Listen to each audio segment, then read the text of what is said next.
มันนี่ผู้ดูปลอยอยู่พี่น้องเลยเนาะสบายดีน้องเด้ออันนี้สบายดีตะกล้องลุงหนวดปนแน่น้องจันล่ะผู้นี้น้องยังน้องดำรายละเอียดต่างๆเนาะพี่น้องโอ้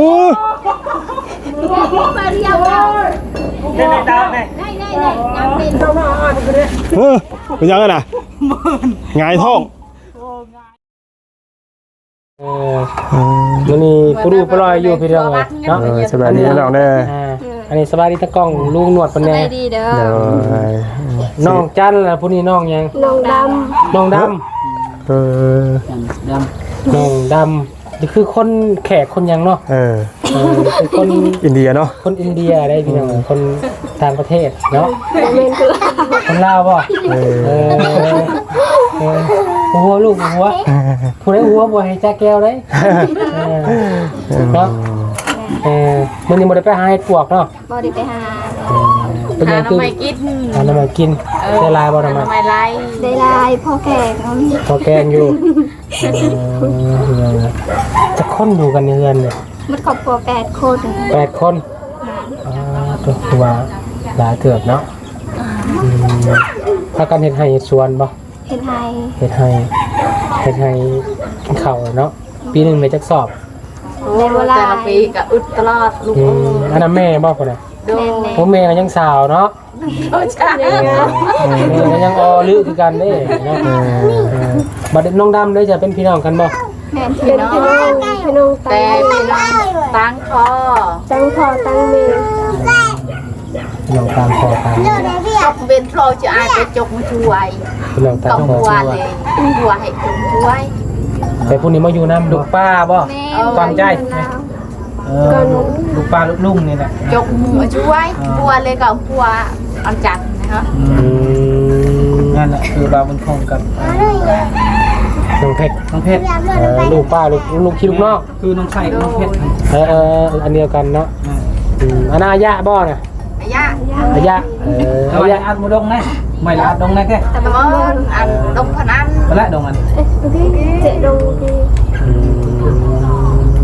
มาดินเมื่อวานนี้บุญไปหาเพื่อนน้องวัดใจคนเลยถือจานเห็ดปวกมาพี่น้องเนาะอายะคนแลนร้านแลนตามดังเพื่อจะขายพวกมีโอกาสเนาะก็มีโอกาสเห็นทีมงานยูทูบเขามาเลยสบู่ก็ไม่ได้สบู่ไปซื้ออะไรสบู่ซื้อแล้วแต่จะก้อน100,000ก็ซื้อแต่ก้อนเดียวเจ้าสบู่ยังเอาเตี้ยเพราะมันมีกางน้ำเท้าเนาะได้เงินไปซื้อสบู่ได้เราคงจะเป็นน้อยคนหนึ่งเนาะที่ทำข้อมูลจักก็จะได้เป็นมือที่2ในมือหน้ามือในสิมาเยี่ยมยามใหม่เด้อทางนาบ่าวไปก่อนแต่ว่าบ่าวบุญคงคนบ่อยู่หรือว่าไปเยี่ยมทางอื่นน่ะสิอาศัยทางน้องจันนี่แหละเด้อกับน้องดำไปเป็นล่ามให้แน่แปลภาษาเนาะน้องวัดใจปล่อยแปลก็พอได้อยู่เด้เนาะได้อยู่ที่นั่นแล้วก่อนจะสบายดีเด้อสบายดีเด้อพี่น้องเด้อ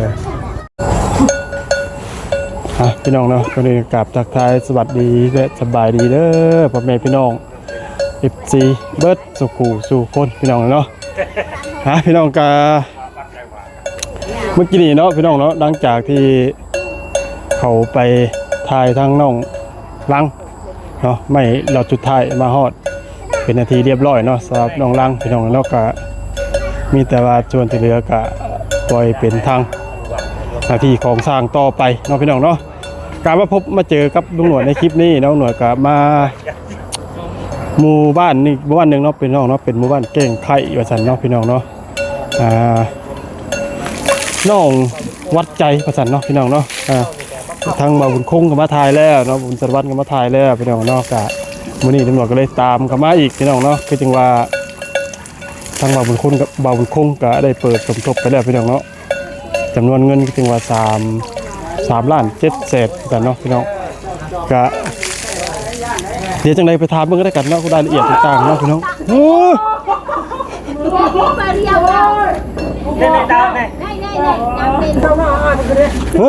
เป็นยังไงน่ะหงายท้อง โอ้ง่ายระวังโอ้ โอ้ยมือแห้ง เอา ดิ บาดนี่ โอ้ยบาปเราแล้ว โอ้ นี่ได้บ่ถูกเนาะ ปลาตัว เนาะ ถ้าถึกสดใหม่นี่เมื่อกี้นี้ สบายดีเด้อลุงเนาะ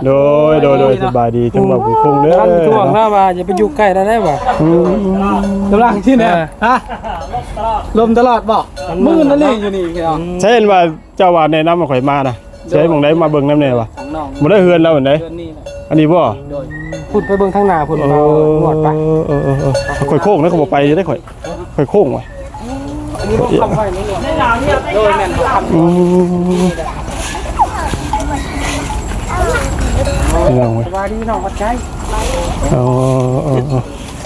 ใช้อัจฉริยะบ่ได้อยู่บ่เพื่อนบ่ได้บางคนก็ได้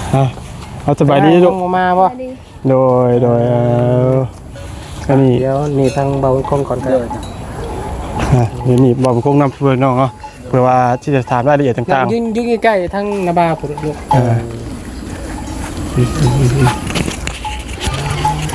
มาดีแต่ล่มเมื่อกี้ถ้าว่าเพิ่นจองไม่ทันเฮือนเพิ่นจองไม่เฮือนนะนี่ย่างเฮือนสิลงน้ำเพิ่น โอ้ยเฮาจะไปดิเบิดเลยนี่นะ มีน้ำบ่เอาน้ำมันล้างมืออายมาเนี่ยเอาน้ำ มีบ่เอาขวดน้ำล้างมือก่อน ๆให้เบิ่งรอบๆตัวเพื่อนเนาะพี่น้องเนาะทั้ง กำลังสิพาทางบาบุญแล้วก็ลุงนวดมาพัดพลาดล่มก้อนบาดนี่พี่น้องเลยขอบใจได้ละเนาะ อันนี้เขาคิดเห็นแต่ ได้ละ สารหน้าเพื่อนเซ่เด้เนาะ โดย กลัวอีก กลัวอีกเนาะ กว่าอีกโดย เสามันเป็น45องศาเลยพู โดยโอ้ลมแห้งแล้วเนาะเห็น สิบาทเรา เนาะครับ นี่แหละกา อาหารแมวเอาได้เกลือแล้วบ่ลูก มา เกลือแล้วบ่เกลือแมวแล้วบ่ ไปกี่เชียมจะบ่แมวบ่ตัวแมวกี่เชียมจ้ะเกลือแล้ว เกลือแล้ว ไปแล้ว โดยนั่นก็ เพิ่นกินอยู่บ่ กิน โดยพอใช่ป่ะนั่นน่ะเนาะ อยู่ดีลูกจะอยู่ดี เนาะ แม่นขออนุญาตถามกันเนาะเพราะว่าทั้งเราบุญสายวันเพิ่นก็ได้เคยได้สัมภาษณ์แล้วเนาะ สบายดีทั้งหมด โดยสบายดีพี่น้องบุญสายวันเนาะพี่น้อง มาหลายรอบแล้วทางเคสนี้ก็เป็นเคสที่รนนานเติบ โดย เนาะทางเบาเชียงที่เรา บ่เสียงเพิ่นเข้า โอ้ มา เป็นปีแล้วล่ะเนาะ บ่ เป็นปีแล้วพี่น้อง แต่ว่าน้องวัดใจคือคนนี้เนาะ แม่ โดยแม่นแหละเพิ่นนี่แหละ ใจคนนี้ แม่เจ้าไปใช่ล่ะโอ้ อยู่กันจะคนนะ อันนี้ช่องคนแม่ลูกเพิ่น สองคนไม่รู้ โดยพอเราก็เสียชีวิตแต่ยังน้อยๆนะเพิ่นเป็นลูกกำพร้ามีแต่แม่นะแม่ก็แบบว่าคือเห็นนี่แหละเนาะเพิ่นก็แบบว่าบ่ค่อยเว้าเก่งปานใดนะ แม่เป็นบอกภาษาลาวบ่ค่อยออก แม่นบ่ค่อยออก ฟังบ่ออกเว้าบ่ได้แล้วล่ะ โดย แต่ว่าน้องวัดใจสิได้ ได้นิด ป นึง ระมาณ 10% โดยแม่น ได้น้อยนึงเนาะ โดย ชื่อนาเบาได้บ่ อากาศ นี่ ทางเบาลุงหนวดเด้อ ลุงนวดเด้อ ดูไว้โลดนี่ อยู่เด้อ บ่เข้านี่แม่น เห็นหนวดด้วยเนาะ นวด ปลาให้ไปชกแบกครับ ช็อกไป เอาช่วยชกแบก ตัวทุกเบสคือลุงหนวดมันวะ แม่นช่วยชกแบกก็แม่นลุงนวด เป็นได้เมื่อคืนฝนตกแห้งบ่แห้ง โอ้ผาห้องผาเรือน ทั้งไอ้ คืนนี้ เบาบุญคงกับมาค่ำวันนี้บ่ โดยแม่นมื้อนี้เฮากะสิมาคำพอดีเฮากะแจงสมทบเฮ็ดเฮือนทางน้อง โดย โอ้มีมาแล้ว มีแล้วเดี๋ยวทางเบาบุญคง 3ล้านกับ700,000เนาะ อ๋อ เงินที่ทางผู้ใหญ่เพิ่นให้สร้างเฮือนนี่แหละเนาะก็แม้ว่าคันว่ามีผู้ใหญ่ทางทีมงานแน่เฮาก็ดีใจเนาะเพราะว่าเงินอันนี้ก็โอ้ซำนี้ก็ยังบ่พอดอกนะโดย ก็คือว่าแต่ดีกว่ายังบ่มียังเลย โดย ก็ทางเราก็ได้ยินแบบนี้ก็ดีใจน้องพลลายที่ทางผู้ใหญ่ทางเบาบุญคงคนสมทบเข้ามาแล้ว3ล้าน700,000เนาะ โดยแม่น ก็เป็นเงินบาทไทยประมาณ5,000กว่าบาทคือเนาะเอาเดี๋ยวรอลุ้นรอชมกับติดตามลุ้นไปนำกันวัดไปนำกันว่าทางน้องวัดใจกับแม่เพิ่นมีทางคุณยายเพิ่น ส่วนเรียกเขามาสำใดเนาะ โดยแม่น เดี๋ยวก็เป็นคนทำกันอีกต่อไปพี่น้องเลยเนาะทางรายการเดี๋ยวทางน้องคนนี้นะทางน้องกับเขามากันเนาะ แม่ โดยแม่น เดี๋ยวสุดๆเลยพี่น้องเลย สุดน่ะ สุดของที่สุดละ ตอนเฮามาเมื่อวานนี่ก็ยังคล้ายๆในมื้อนี้แห้งลมอีกเพราะว่าฝนตกคืนนี้โดยแม่น ดินบวมยิ่ง โอ้ย่าง ยิ่งลงเรื่อย ถลอกเลย คิดว่าหมดแล้วยังอยู่ บนนอกกับไม่ โดย ๆโอ้ถ้าว่าถึกสุดไหมเนาะ โดย พี่น้อง นี่ตอนขอมายังขอไปปิ้งไข่อยู่นี่ได้ยุ่ ได้อยู่นี่บ่ได้แล้ว นี่คอยขอไปบ่ได้แล้ว โดย เข้าไปนี่ระวังเลยนี่เนาะ เจ้าหนึ่งเข่าหนึ่งอยู่ใช่โอ้หนึ่งเข่าหนึ่งอยู่หันเลยนางพิงไข่อยู่หันจนเข่าซุกจังออกมาหมดแล้วเนาะ โดยโอ้คืนนี้แห้งฝนตกแห้งอะไรคืนนี้เนาะเฮาก็คิดอยู่นำครอบครัวเพิ่นนี่แหละพี่น้องก็คิดอีต้น ถ้าว่า สงสาร เฮ็ดนี่คิดว่าสิเฮ็ดประมาณจักเม็ดเทือน ก็เฮาก็ยังบ่ฮู้เพราะว่ายังบ่มีงบหลายปานใดเนาะ ถ้าคงบุญขิดนะเนาะตอนนี้ก็คือเห็นพี่น้องเห็นแล้วก็ทีมงานเห็นในครอบครัวของเราคนก็มีอยู่2คน โดย เนาะ เนาะครับ แม่นแหละ การช่วยเหลือที่ว่าน้องคนก็ถ้าว่ามีก็สิมีแต่ต้นเลยเนาะแต่ว่า โดยแม่นแหละ ค่อนข้างจะอืดนะ เนาะโดย ตั้งแต่สมัยเบาเสียงเขามา ยับมาใกล้ๆลูกยับมาใกล้ๆกัน อัปปะไหน มีเรื่องต่างๆมาให้คนก็ลายแหละ โดย กินกันว่าลาย โดย แต่ว่าเรื่องให้เพื่อนนี่ก็ชาวคือโตบุญขิดนะถ้าว่ามีงบประมาณก็คนอยู่กัน2ลูกก็สิประมาณต้น6เสาซะเนาะเสาต้นเนาะเสาต้น 6ต้น ของนอนนึงแล้ว 4คูณ5เนาะ โดยประมาณนั้นแหละเนาะ 4เมตรคูณ5เมตรพี่น้องก็กำลังดี 4คูณ5ก็ ขึ้นมา โอเคแล้ว หน่อยก็ทันดัดนะ โดยแม่น เพราะว่าดินกระทาเมื่อวานนี่เนาะเพิ่นก็แบ่งให้กันหมดแล้ว โดยทางมื้อเช้านี่ก็ทางแล้วนะบ่าวเพิ่น ไปสิยาวไปพุ่นเลยดินเพิ่น แม่นยาวไป ยาว เพิ่น จนหอดปลาบ่ได้บ่เดี๋ยวมันสิแคบกว่ายาว โดย โอ้แต่ความยาวตัวยาวแต่ทั้งสันนี่มันแคบเนาะ โดย ว่านี่ เออ 10 เมตรสมมุติ โดยตัวนี้ก็ประมาณอยู่ ก็ แล้วลาไปเพื่อนๆเล่าแล้วกับพกอันนี้นี่หัวกันนี่ โดย ก็ปกตินบ่ บ้องพกอันนี้ดิ ปกติเล็ก ปียางมันก็ได้ป่ะ นี่ปลูกตัวนี้เนาะค่านี่แหละนะบ่าวเพิ่นว่าแบ่งให้ หลังเลยคนใกล้กันที่ ไป นี่ค่านี่เนาะ เละเนาะพี่น้องเนาะ ไปฮอดพุ่นแหละเนาะกุกไม้ใหญ่พุ่นแหละแล้วก็มาที่นี่แหละค่านี้แหละก็คันว่าตัวนี้หานี่ก็ประมาณอยู่15 เมตรนี่แหละเนาะแต่ว่าอยู่พุ่นกว้างนะประมาณชาวบ้าน ก็เรือเฟือแล้วทำนี่ โดยแม่นแหละคันว่ามีตัวกี้ เรียกว่าการเจริญเนาะ โดย เพราะว่าดินนี่ก็มันสูงคุยอยู่เนาะสูง โดย อยู่เนาะแต่ว่าจะปลูกสร้างเพื่อนนี่เพราะว่าปกตินี่ต้องออกแล้ว ออกเพิ่นว่าสิตัดอยู่ดอกตัวนี้ บ่ป้าไว้แล้วเพราะว่าเสียงชุมเสียง แม่น จะเบิ่งรถจะเบิ่งนี่ นี่เพิ่นโตไผบัตรนี่ก็เฮาแล้วเอาให้เพิ่น โอ้ มุงชั่วคราวไปว่าอันยานฝนตกนอนเปียกกลาง ส่วน คืน ชั่วข้าวเนาะ โดยแม่นแหละ บ่ง่ายซอยทำให้ซอยได้ว่าซั่น โดยแม่นแหละ เนาะพี่น้องแต่ว่าเกินบาทกว่าเลขเฮาก็บ่ไหวเฮาก็จังว่ากันเนาะ โดยแม่น บ่ว่าจักปีเพิ่นปลูกสร้างมันเนาะ โอ้โดนเติบแล้วนี่ก็ประมาณอยู่3-4 ปีบ่กว่าเนาะตามเบิ่งเนาะ บ่ถามว่าเบิ่งอ่ะจะเกิด เช็ค มา เช็คก็มอเจอดงไหนแต่เมกี่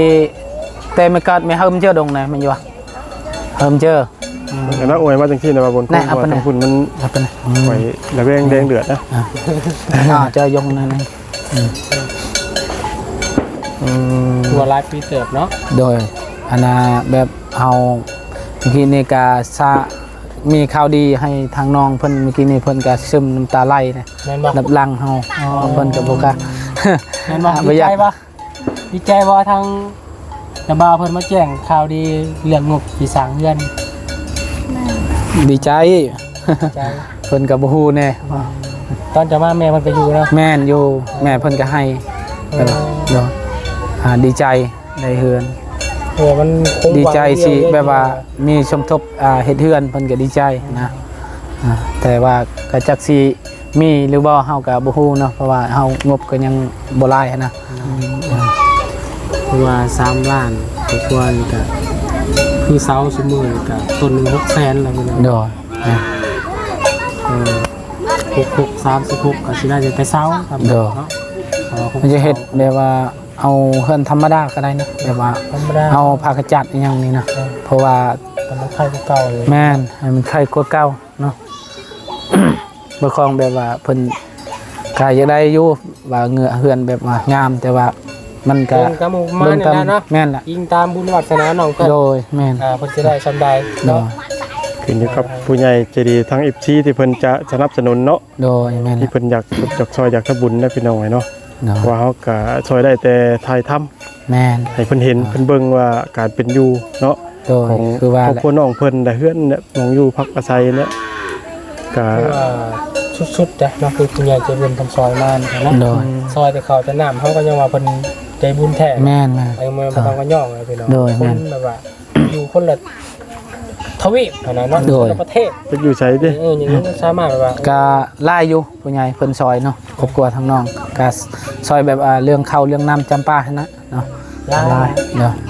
ทางบุญ ทาง มอบให้ บ่บุญ ซองซ้ำเทือแหละ โดยแล้วก็ทางบ่เสียง คือว่าเบาเสียงเคยมอบรถถีบให้บ่ แล้วก็บ่บุญคงแน่ ถีบญี่ปุ่นบ่ยังอยู่บ่ เนาะ ยัง อยู่เนาะ อายุจักปีลูก 3 ปี 13 ปี โด เขา ย เฮียนนี่บ่เขาปีนี้ขึ้นห้องได้ปีนี้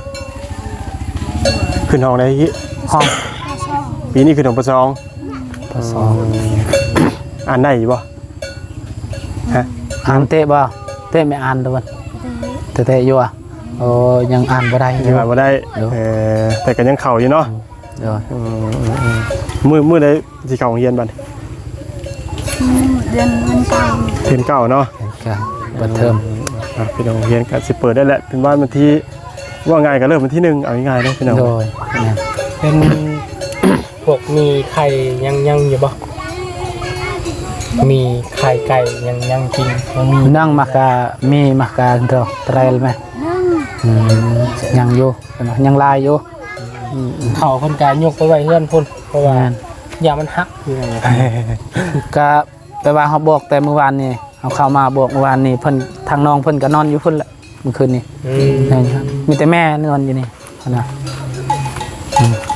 เป็นเฮือนนะบ่าวเนาะ โดยแม่นแหละ ของแม่เนาะ แม่นน้องของแม่เพิ่นก็ประมาณนี้แหละเนาะยังบ่แล้วแต่สิซอยลานเพิ่นก็จักสิซอยแนวใดครอบครัวเพิ่นก็ยังบ่กุมแน่ ก็ถือว่าอนาถาชุดๆเนาะสำหรับครอบครัวนี่ โด พี่น้อง ยแม่นแหละ บ่มีคำบรรยายพี่น้องอ่ะนุ่นหน่อยก็ให้ภาพบรรยายแทนคำเว้าก็ได้กันเนาะเพราะว่าบรรยายจังไดก็จักสิว่าจังไดพี่น้องเอ้ย ไม่ได้ทั้งเฮากับสับส่วนหรือว่าทางทีมงานเฮามาเบิ่งนำกันนั่นแหละเนาะ โดยแม่นแหละ สิซอยเป็นกระบอกเสียงน้อยๆเนาะให้ทางผู้ใหญ่เบิ่ง แม่น เอาบุญนำกันนั่นแหละเนาะซอยๆกันไป โดย เป็นระเบียบต้นเพิ่นเพิ่นถูกรังแกตลอดเลย โดยแม่นแหละ เพราะว่าไปให้ไปสวนนี่ถูกตลอดเลยแม่นบ่ ยาวปลายนี่แม่น ถูกรังแก แก่ตลอดเพิ่น รังแก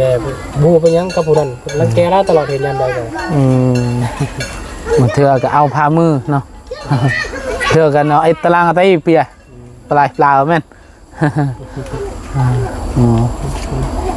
เนาะสิๆได้น้องเด้อทางนาบาวก็สิเที่ยวมาหาแบบนี้ตลอดแหละเนาะถ้าว่าให้อยู่เซโปนเขาก็สิมาเยี่ยมมายามเจ้าตลอดจนเจ้าพุ่นละจนเฮาเบิ่งนำกันพุ่นละเนาะว่ามันสำได้บางคนเนาะ โดยนั่นแหละเนาะ ก็ได้แท้ๆสาว6ต้นเป็นผ้ากระจาดพุงสังกะสีเล่า โดย เท่ได้ครับ แม่นแหละ มันอันตราย ให้มันดีกว่าตัวนี้เนาะจะลายเลยเฮือนลาวกันนะ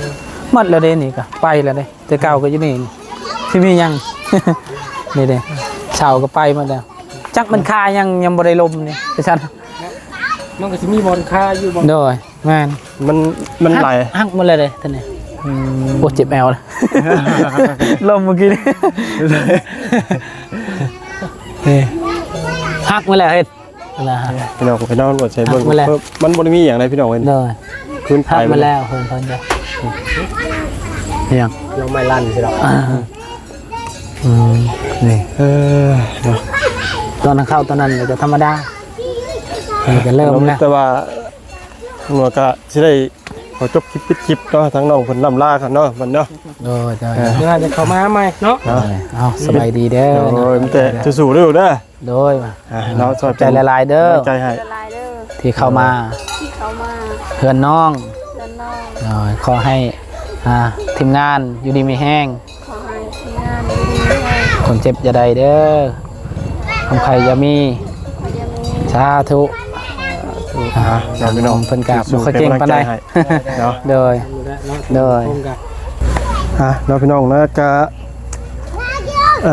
พอได้มาได้เห็นเฮือนเนาะสภาพเฮือนซานที่เป็นอยู่กะ